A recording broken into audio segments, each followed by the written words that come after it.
Welcome to sauce TV. నేను మీ ఆబిద్ హుసేన్. ప్రధాని నరేంద్ర మోడీ మూడోసారి ప్రమాణ స్వీకారం చేయబోతున్నారు. ఈ ప్రమాణ స్వీకారానికి లోకో పైలట్లను ఆహ్వానించడం ఇప్పుడు చర్చనీయాంశంగా మారిపోయింది. ప్రధానంగా లోకో పైలట్లను ఎందుకు ఆహ్వానిస్తున్నారు, కారణం ఏంటంటే ఇద్దరు లోకో పైలట్ అని మొత్తంగా 10 మందిని ఆహ్వానిస్తే ఇద్దరు మహిళా లోకో పైలట్లు అయితే ఇప్పుడు హైలైట్గా నిలిచినటువంటి పరిస్థితి. ఎందుకంత స్పెషల్ ఏంటి, వీటిలో స్పెషల్ ఏంటి, వీరిద్దరికి ఉండేటువంటి స్పెషాలిటీ ఏంటి అనేది ఒకసారి చూసినప్పుడు ఐశ్వర్య ఎస్ మీనన్, ఈమె చెన్నైకి చెందినటువంటి లోకో పైలట్.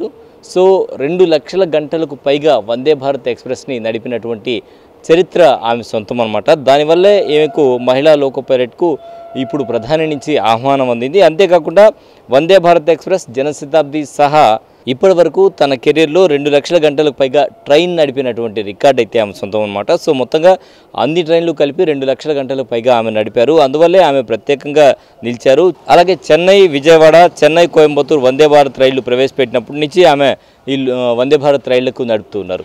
మరో మహిళ కూడా చూద్దాం. మరో మహిళ ఆసియాలోనే తొలి లోకో పైలట్గా పేరు తెచ్చుకున్నటువంటి సురేఖ యాదవ్కి కూడా ఆహ్వానం అందడం జరిగింది.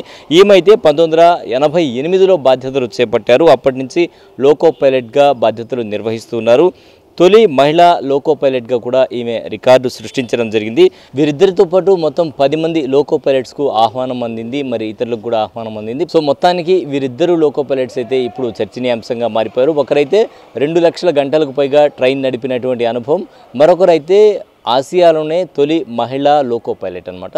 సో వీరిద్దరికీ ప్రధాని మోడీ నుంచి ప్రత్యేక ఆహ్వానం అందింది అనుకోవచ్చు. ప్రధాని మోడీ నుంచి ఆహ్వానం అంటే చిన్న విషయం కాదు, ఆయన ప్రమాణ స్వీకారానికి వెళ్ళడం అంటే.